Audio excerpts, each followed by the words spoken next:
Hola, Dios te bendiga, qué bueno que estás con nosotros en este día. Hoy es un día muy especial para la cristiandad. Hoy celebramos la resurrección de nuestro Salvador y parecería como un cuento de hadas esa parte. Y es impresionante cómo nosotros debemos hoy desmitificar más que nunca la importancia de la resurrección, porque justamente en el texto que vamos a ver hoy, quizás no lo estudiemos por completo, vamos a ver algunos detalles del texto. Justamente en la primera carta a los Corintios capítulo 15 el apóstol Pablo truena monumentalmente diciendo irónicamente: si Cristo no resucitó, vana es nuestra fe, somos las personas más dignas de conmiseración, en otras palabras, los más estúpidos, los más miserables, personas que han depositado toda su esperanza en alguien que supuestamente resucitó y no resucitó. Curioso que la palabra vano se repite varias veces en el pasaje de 1 Corintios 15. Se repite en el inicio para que no creyeran en vano y se repite en su último versículo que el que trabaja en el Señor no trabaja en vano, no te desanimes y persiste. El título del sermón de hoy se llama El resucitado y su resurrección.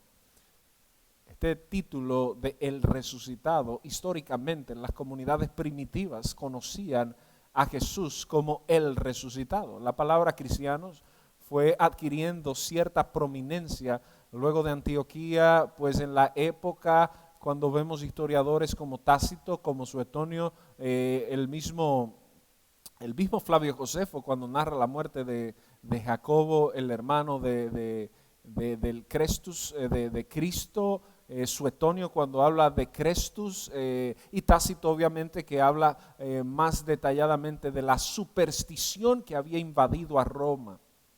Bueno, historiadores de renombre en su época, y la palabra que utilizaban mucho era el resucitado, la comunidad, los seguidores del resucitado. Yo creo que eso tiene tanta importancia, hablar de esto hoy en día, porque justamente el pilar de nuestra fe no es lo que pasó este viernes de Dolores. No, el pilar de nuestra fe es lo que está pasando hoy en el domingo de resurrección.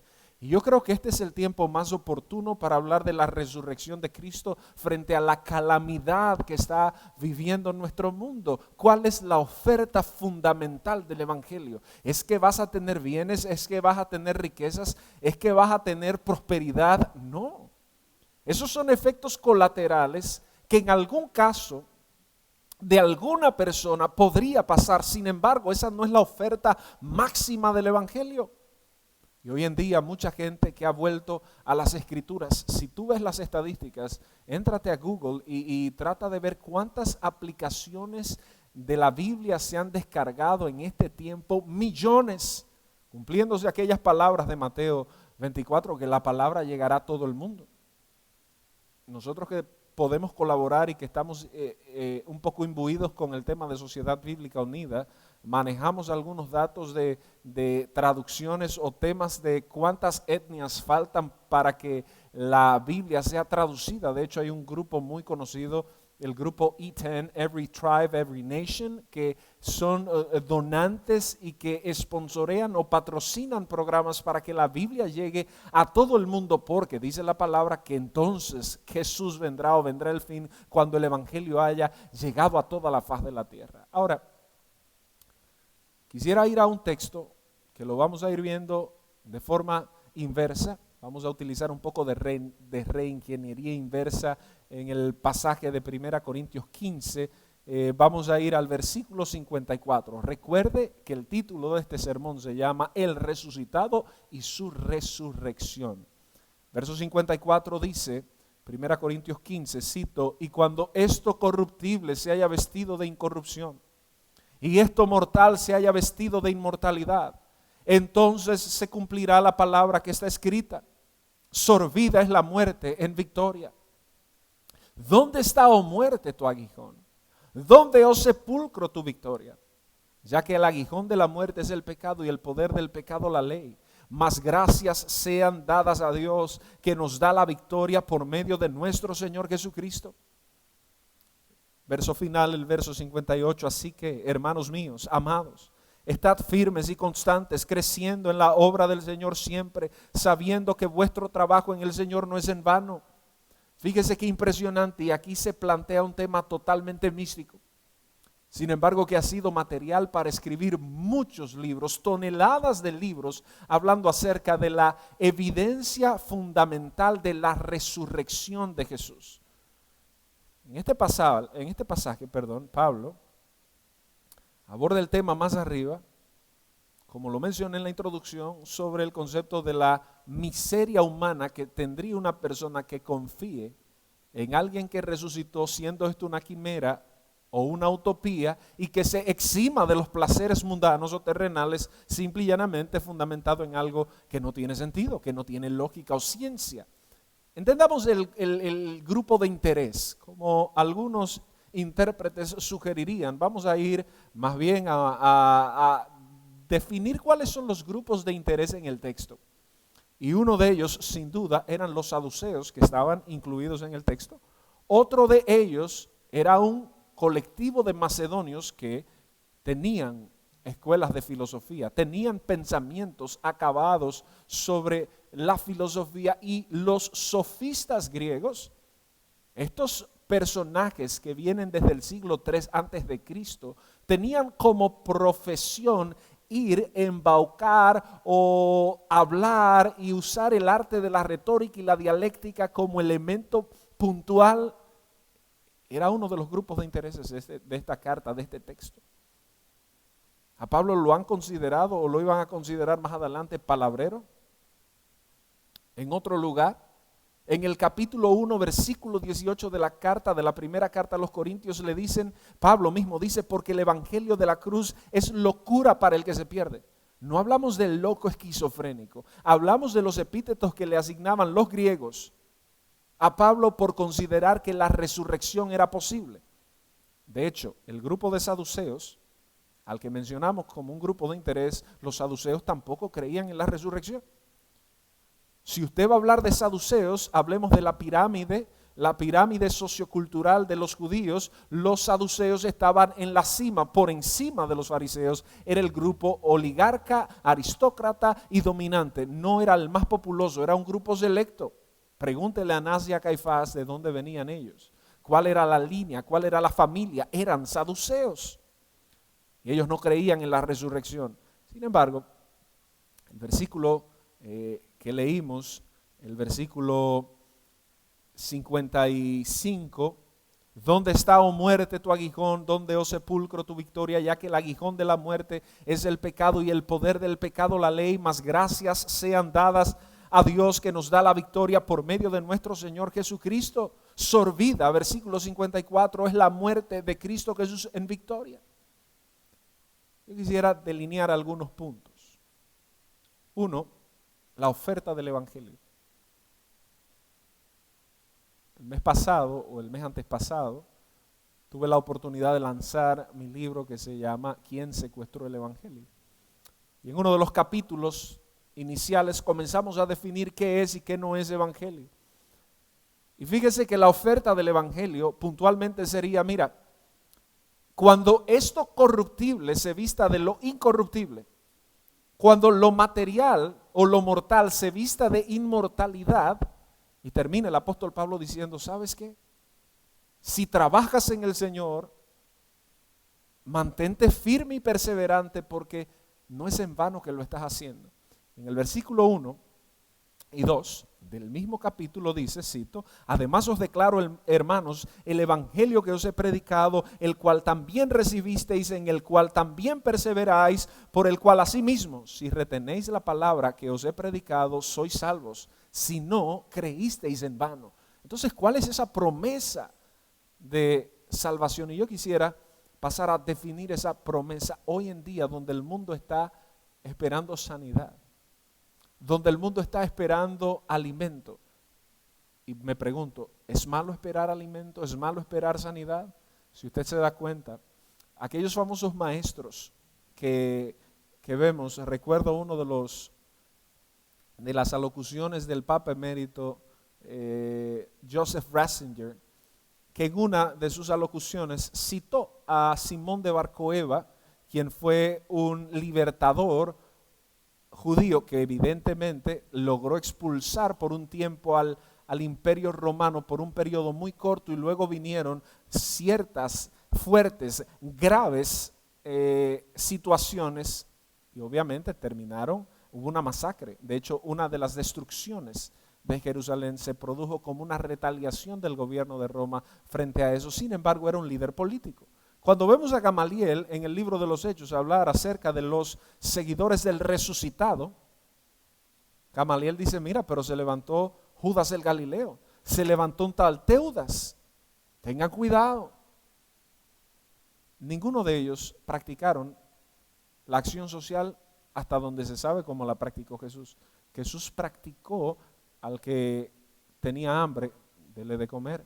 Le dio de comer, sanó al enfermo. O sea, no quiero omitir esa parte del ministerio. Sin embargo, eso sería nosotros enfocarnos en beneficios colaterales del evangelio, descuidando el beneficio más importante del evangelio, que yo, en mi calidad de pastor y en mi calidad de persona que estudia la palabra, debo compartirte en esta mañana. Sé que queremos sanidad de las naciones, sé que queremos nuevas oportunidades, pero si no resolvemos el problema de la eternidad, todavía la oferta sigue siendo muy limitativa. Versículo 3 dice, porque primeramente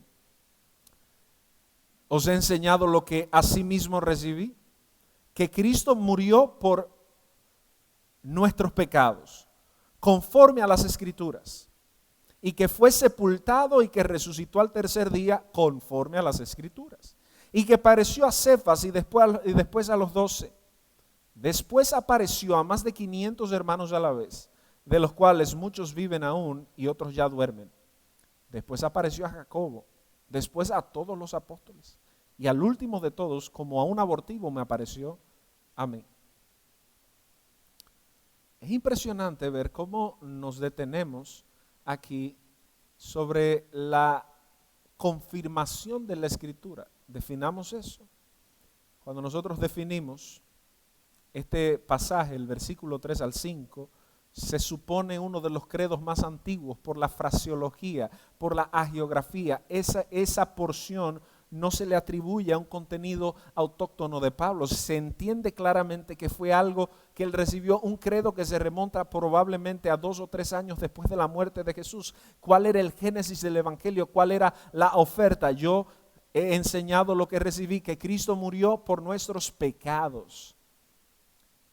Este viernes que pasó tuvimos la oportunidad de compartir una palabra a la iglesia Victoria en Boca Ratón, en Florida. Estaban haciendo el curso de las 7 palabras de la cruz, y la primera, aunque debatida históricamente por los textos y demás, pero aquella famosa y emblemática palabra de Lucas 23. Padre, perdónalos porque no saben lo que hacen.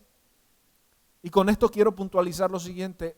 Uno de los beneficios más importantes, estoy definiendo, ¿verdad? Si definimos evangelio, definimos esta oferta que trae perdón consigo mismo de lo que es imperdonable. Y quiero citar a Charles Haddon Spurgeon, cuando dijo, si Cristo perdonó lo imperdonable en nosotros, nosotros debemos perdonar lo imperdonable en otros. Termino la cita. Es importante entender que la oferta del evangelio vino a perdonar nuestros pecados. Y yo quiero contextualizarme frente a lo que estamos viendo sobre el virus. Estamos viendo algo que mata el cuerpo. Estamos viendo algo que diezma nuestras finanzas. Estamos viendo algo que es capaz de diezmar nuestras emociones. Pero estamos viendo algo que es improbable e imposiblemente capaz de socavar nuestra eternidad. Y es a lo que menos le estamos haciendo énfasis. Cuando vemos a predicadores, lamentablemente me topé con un tweet de alguien que no voy a mencionar por prudencia y respeto, porque no es mi forma ni es mi interés. Decía, declara estas palabras conmigo, cito, todo va a estar bien, tendrás abundancia, seré prosperado, tendré salud, mi familia estará en paz. ¿Cuántos dicen amén? Termino la cita. Imagínense que si yo le predicara a usted esto, los amenes, la cantidad de gente visitándonos y viéndonos sería absurdamente impresionante. Pero eso no tiene trascendencia, eso no tiene un efecto de eternidad, Eso tiene un efecto temporal, un efecto que no resiste una línea de tiempo prolongada. ¿Sabes por qué? Porque claramente vemos que en la próxima carta que Pablo le va a escribir a los Corintios, capítulo 4, dice, este cuerpo, este hombre exterior se va desgastando. Entonces no se trata de un tema de declarar cosas, no se trata de un tema de promover o proclamar cosas. Se trata de ver cuál es la oferta puntual del Evangelio para nuestras vidas. Inicia con el perdón de nuestros pecados. En Cristología se habla mucho de teorías sobre la expiación. Usted se va a topar con algunas de ellas, la teoría sustitutiva, la teoría del ejemplo, la teoría moral, la teoría gubernamental, la teoría de la victoria sobre las tinieblas y un sinnúmero más. En todas encontramos un punto de verdad. Sin embargo, si no nos recordamos de aquel pasaje de Romanos capítulo 1, cuando dice claramente que el Evangelio es poder de Dios para el que cree, que por la fe nosotros hemos abrazado ese Evangelio, que en su justicia nosotros somos justos. Y viene el versículo 18 diciendo que la ira de Dios se revela desde el cielo contra toda impiedad. Esa ira fue vertida. Fíjese que el Evangelio habla claramente de que el justo por la fe vivirá. Sí, ciertamente, por la fe en Cristo, en la justicia de Cristo, no en mi justicia. Y esa ira que fue vertida en la cruz del Calvario, esa ira que fue vertida sobre el Hijo de Dios, esa ira era nuestra. Esa ira debía ser sobre nosotros. Sin embargo, hay una carta de perdón. Hay una oferta de perdón que vemos en el Evangelio y es lo que nos maravilla de ver esto. Este perdón lo vemos en la palabra de la cruz, lo vemos en la oferta del Evangelio. Primero, Cristo murió por nuestros pecados conforme a las Escrituras. Murió por mi pecado, o sea, Él tomó el lugar que me correspondía a mí. Número 2, dice que Él fue sepultado, y eso es importante. Eso parecería no tener una relevancia textual, pero en el credo, no en el credo de Nicea, en este credo tiene una relevancia altísima. Y si nos vamos al credo de Nicea, usted, si es católico, se conoce el credo, ¿verdad? Dios de dioses, etcétera, etcétera, luz de luz. Y usted va a ver que hay aplicaciones que hablan claramente del sufrimiento de Cristo. ¿Por qué? Porque el credo niceno del 325 después de Cristo quería afirmar lo mismo que este credo, que se remonta probablemente al 33 o 35 de la era cristiana, quería afirmar que Cristo sufrió por tu pecado y por mi pecado, que la doctrina encarnacional no es quimérica, sino que Cristo puede redimirnos a nosotros porque Él entendió lo que tú y yo pasamos y vivimos. Esa oferta de perdón está ahí. Esa oferta de perdón la vemos en la cruz del Calvario. Y esa oferta de perdón la vemos como una carta que el Evangelio nos entrega. Número 2, quisiera abordar el verso 12, hablando entonces de la ignorancia que muchos tienen sobre la resurrección. El verso 12 dice, pero si se predica de Cristo que resucitó de los muertos, o sea, si eso se da por entendido, ¿cómo dicen algunos de vosotros que no hay resurrección de los muertos? Y si usted estudia los pasajes previos, él comienza a listar, y ya los leímos, que se le apareció a Jacobo, que se le apareció a Cefas, que se le apareció a todos los apóstoles, que se le apareció a 500 personas y que se le apareció a Pablo mismo. Sepa usted, Gary Habermas, un ilustre escritor, historiador y teólogo muy renombrado, sobre todo en el campo de la comprobación científica o fáctica sobre la resurrección. Gary Habermas cita este pasaje diciendo, bueno, pero es impresionante ver cómo este grupo de personas, aún el mismo Pablo, hipoteca su testimonio, y no su testimonio porque cualquiera puede hablar mentiras por una causa, pero más adelante Pablo va a hipotecar su vida por lo que él vio. Él había visto al resucitado. Él vio al hombre que resucitó y dijo, yo estoy dispuesto a todo. Y usted lea las cartas, las epístolas paulinas para que entienda esto. Sobre todo, lea la segunda carta a Timoteo, los últimos versículos o pasajes donde él dice, ya yo estoy pronto para ser sacrificado. Pablo dio su vida por una quimera. Todos los apóstoles murieron porque sí, porque estaba de moda morir, porque era lo mejor morir por algo que era un eufemismo. Versículo 13, porque si no hay resurrección de los muertos, tampoco Cristo resucitó. El problema filosófico era, no, ¿cómo hablas de la resurrección? Y lo vemos en el libro de los Hechos. Capítulo 17, cuando Pablo estaba en Atenas, todo el mundo estaba muy atento, expectante de lo que este hombre estaba diciendo. Hombre que para los griegos era tosco en palabra. Si usted recuerda, los sofistas que vienen del siglo III antes de Cristo, bueno, ahí se comienza a fraguar esta filosofía o ciencia que se apoya en la dialéctica, que se apoya en la retórica, que eran maestros que luego se fueron vistiendo, que cuando los maestros griegos comienzan a venir al evangelio, usted tiene a Clemente de Alejandría, tiene a Orígenes de Alejandría, tiene a Crisóstomo, que era conocido como el pico de oro. Estas personas venían con el arte de la dialéctica. Otro que no era griego, pero era Ambrosio de Milán, quien fue que discipuló a Agustín de Hipona, era un maestro. Hipona también maestro de retórica. Estas personas eran célebres, hablando muchas cosas, y a Pablo lo estaban escuchando en Atenas hasta, dice el texto, dice Lucas, hasta que habló de la resurrección. Yo estoy seguro que muchos me están viendo en este punto diciendo, bueno, pero estamos hablando de la resurrección. La resurrección, para este grupo de personas, la resurrección se convirtió en una locura. Dice que muchos dejaron de oírle cuando Pablo habló de la resurrección. Y si vemos en el texto nos muestra a nosotros algunas cosas interesantes. El texto nos muestra que la gente había dejado de creer en Jesús. ¿Por qué? Porque se topaba el tema de la resurrección, el tema del problema de cómo enfrentamos esta utopía de resurrección. Más adelante, Pablo comienza a enseñarnos sobre la importancia del valor de la resurrección. Y yo quisiera entrar en un tercer elemento, porque es que el apóstol Pablo nos va a decir, si Cristo no resucitó, vana es nuestra fe, comamos y bebamos, que mañana moriremos. Puedes verlo en pantalla el texto. Si Cristo no resucitó, vana es nuestra fe, comamos y bebamos, porque mañana moriremos.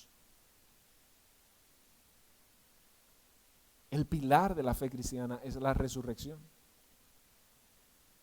El resucitado y su resurrección es lo que nos tiene a nosotros hoy en este lugar en pie. Y permíteme entonces taladrar un poquito esto. Nos topamos con ideas en este mundo hoy en día donde el evangelio se distorsiona, donde estamos preocupados porque qué va a pasar con los templos, qué va a pasar y me perdonan, con el negocio, con el perdón, concédamelo. ¿Qué va a pasar con la gente? Y yo quiero decirle, hermanos, que nos estamos yendo a las ramas cuando hemos descuidado el centro de la predicación. Ya hablamos del perdón. Esa es la extensión, esa indulgencia, esa verdadera indulgencia fue la que Jesús otorgó en la cruz del Calvario a todo aquel que en Él cree para que no se pierda y tenga vida eterna. Definimos esa resurrección. ¿Por qué para nosotros sigue siendo una vanidad? Sigue siendo una quimera. Vuelvo a citar algo que decía en momentos de introducción. Si tú te vas al verso 1, habla de la vanidad. Si tú te vas a este texto que mencionamos sobre si Cristo nos resucitó, comamos y bebamos porque vana es nuestra fe. Y si te vas al último verso, verso 58 del capítulo 15 de la primera carta, te habla de no trabajaron en vano, no es vano. Si te vas al texto de Efesios, capítulo 4, habla de la banalidad de la mente. Y es importante ver que es una línea delgada entre nosotros tener un evangelio materialista y tener un evangelio que enfoque las premisas elementales que debe enfocar. Hoy en día, frente a esta crisis, yo quisiera puntualizar algo en tu vida. El evangelio es lo más importante, el evangelio bíblico, porque la eternidad a la que se nos ha llamado a nosotros tiene trascendencia. Escuchaba un sermón de mi antiguo pastor en estos días donde él justamente hacía una aclaratoria tan relevante. Decía, muchos de nosotros tenemos una visión del sol hacia abajo. Del sol hacia abajo, porque nuestra fe no soporta mirar del sol hacia arriba. Y la resurrección de Jesús nos pone en perspectiva. Este texto de Pablo nos pone en perspectiva a nosotros. No es mi intención en este sermón comenzar a dar todos los datos que pueden explicar históricamente la resurrección. Pero sí quiero citar a C.F. Moll cuando dijo que la historia humana en estos 20 siglos tiene un hueco con el tamaño de la resurrección. No hay manera de explicar la historia humana, y termino la cita, sin entender el proceso de la resurrección.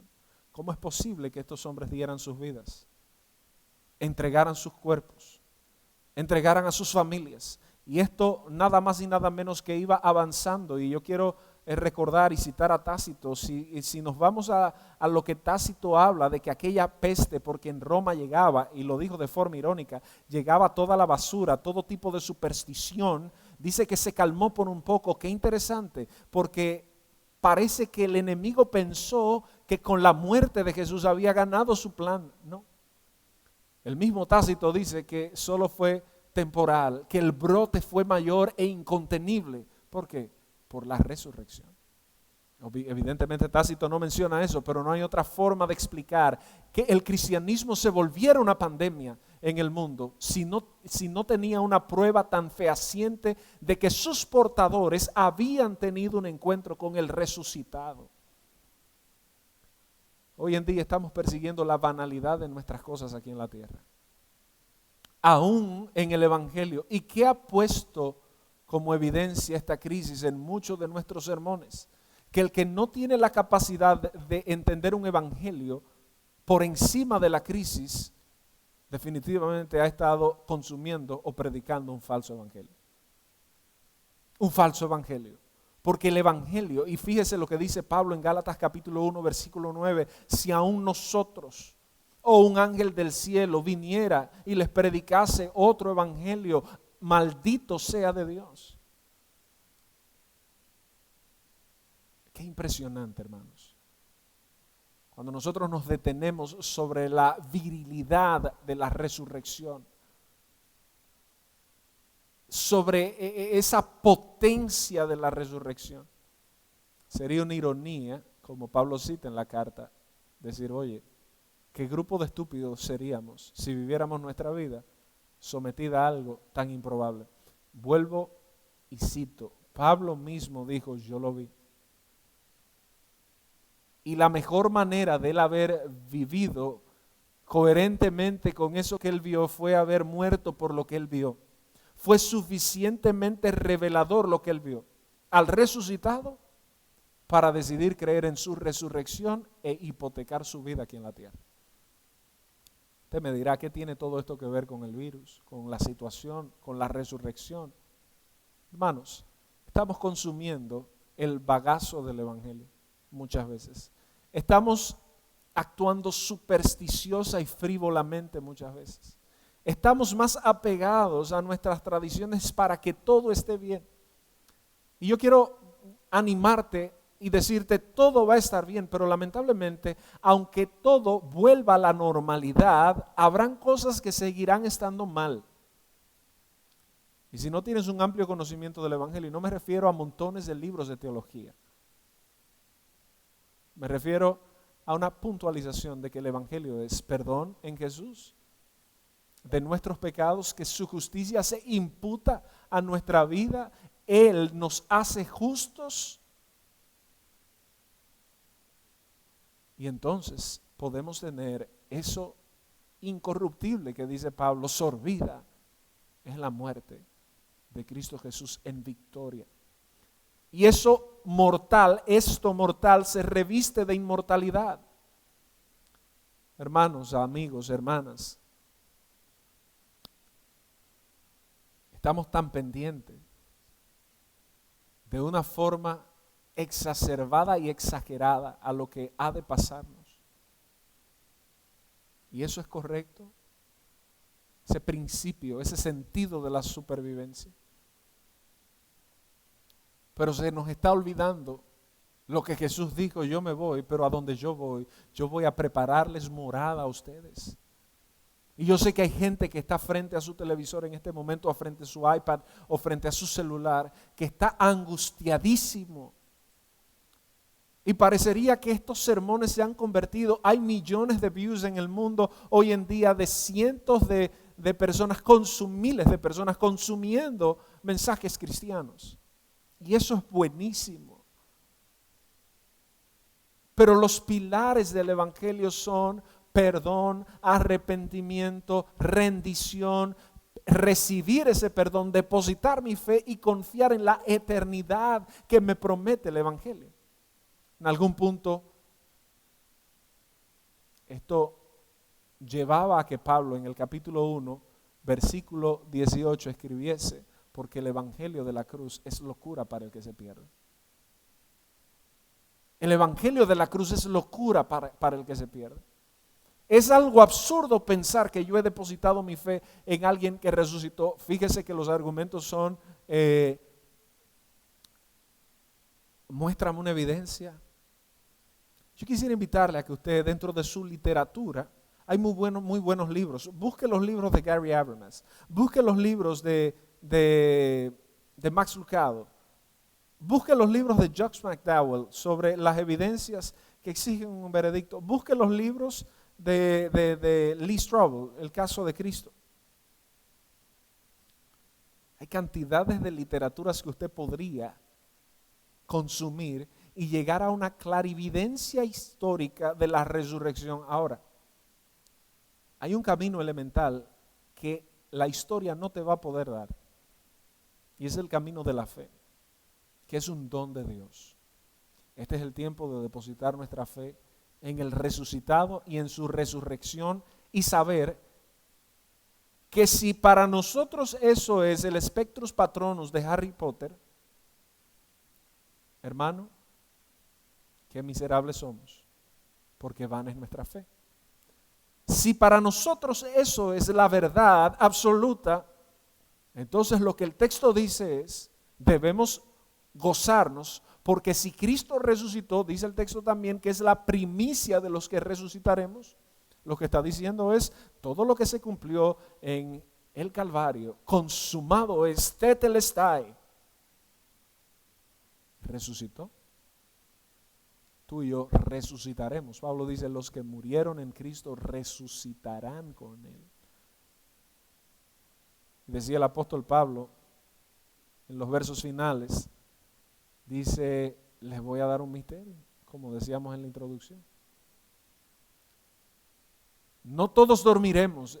Probablemente no pensaba que iba a morir, sino que Cristo vendría en su época.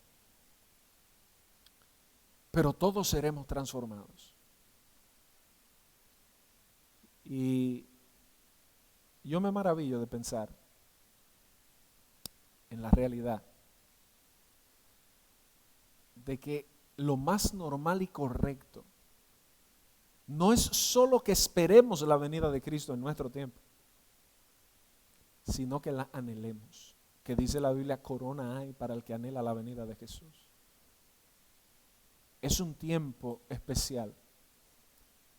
Y yo quiero invitarte a ti que probablemente no conoces de Jesús o estás consumiendo este mensaje como un montón de mensajes para traer aliento a tu vida. Sí, este mensaje trae aliento. Desmonta algunas cosas que no andan bien, pero afirma otras muy importantes. ¿Cuál es esa? Que la eternidad vale más que lo terreno, y eso es algo lógico. Y Jesús, el resucitado, resucitó de los muertos para que tú y yo podamos resucitar en Él. Es transversal el mensaje del Evangelio, y tú y yo deberíamos descansar en eso y volver a ese punto básico de nuestra fe cristiana. Si morimos en Él, viviremos en Él. Si reinamos con Jesús, también en su gloria venidera reinaremos con Él. Es un buen tiempo, hermano, amigo, que nos ves, para que abras tu corazón al Evangelio verdadero. Al Evangelio que no te hace prebendas, que te hace una oferta muy clara: te perdono, anulo el acta de los decretos, como dice la carta a los Colosenses. El acta de los decretos que nos era contraria fue anulada en la cruz del Calvario. Ese juicio, ese consumado es, eso que había en contra tuya y mía fue clavado y quitado en la cruz del Calvario por la justicia de Dios. No solo que el círculo donde las rayitas de resta o el signo de resta están ahí llenos, la cruz no solo significa la limpieza de ellos, sino significa la imputación de los signos positivos de Jesús en nuestra vida. Hoy yo no soy justo porque actúe como el más justo. No, yo estoy revestido de pecado. Pero yo puedo presentarme a Dios el Padre a través de Cristo, porque Él me revistió de su justicia, y eso es algo incomprensible y humanamente inexplicable. Pero esa es la cruz. Y a ti, mi hermano, que estás en tu casa, que todas estas noticias te han diezmado, que te has golpeado, ¿sabes qué? Así como nos estamos preocupando porque todo el mundo use mascarillas, así como nos preocupamos porque la gente use guantes y wipes y desinfectante y gel antibacterial, oye, por favor, preocúpate porque los tuyos también conozcan la oferta de la eternidad, que conozcan la oferta del Evangelio, porque la esperanza nuestra es que nos reuniremos en aquel día. Ese es el Evangelio, mi hermano. Aunque a usted le parezca Harry Potter, esa es su decisión. Sin embargo, a mí me parece mucho más Harry Potter aquel que pretende salir vivo de esta vida y que no ha de enfrentarse a una eternidad que ya ha sido probada no solo por la Biblia, sino por la historia de que el resucitado resucitó de los muertos y que resucitó para salvación de los que creen en Él y lamentablemente para condenación de los que no creen en Él, porque el mensaje ha sido deliberado. Así que yo quiero que oremos. Y yo quiero que oremos por todos los que están cargados.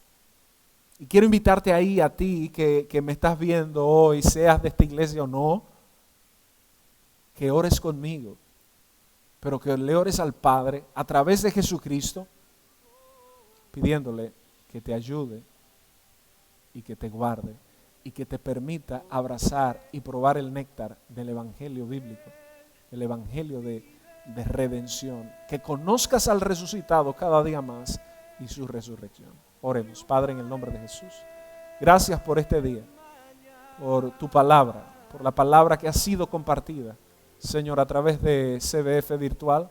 Bendice a los miles de personas que esta palabra les llega. Mira a los que están trabajados y cargados, dales descanso. Mira a los que están enfermos, tráeles salud. Mira a los que no tienen comida, Señor, ayúdanos a proveerles también a ellos. Padre, gracias por darnos a Jesucristo y su resurrección. Te lo pedimos en el nombre del amado. Amén y amén. Dios te bendiga. Gracias por estar con nosotros. Quiero invitarte también a que si tú tienes alguna necesidad de oración, nos escribas al chat, nos escribas por las redes, nos escribas por el correo en la página web iglesiacbf.com/cbf en casa. Si tú tienes necesidad de alimentos, si tienes necesidad de medicina, escríbenos también por ahí. El Ministerio de Acción Social ha hecho una labor magnífica y estamos para apoyar y ayudar a la gente. En este tiempo es donde el verdadero evangelio no solo habla de una eternidad descuidando lo terreno. Pensamos en lo terreno con una mente, como dice el apóstol Pablo: mi vida está escondida en Cristo, en Dios. Poned la mira en las cosas de arriba y no en las de la tierra. Dios te bendiga, nos vemos en la próxima. Gracias por estar con nosotros. Porque yo sé que el futuro es suyo. La vida vale más y más. ¿Sabe por qué? Solo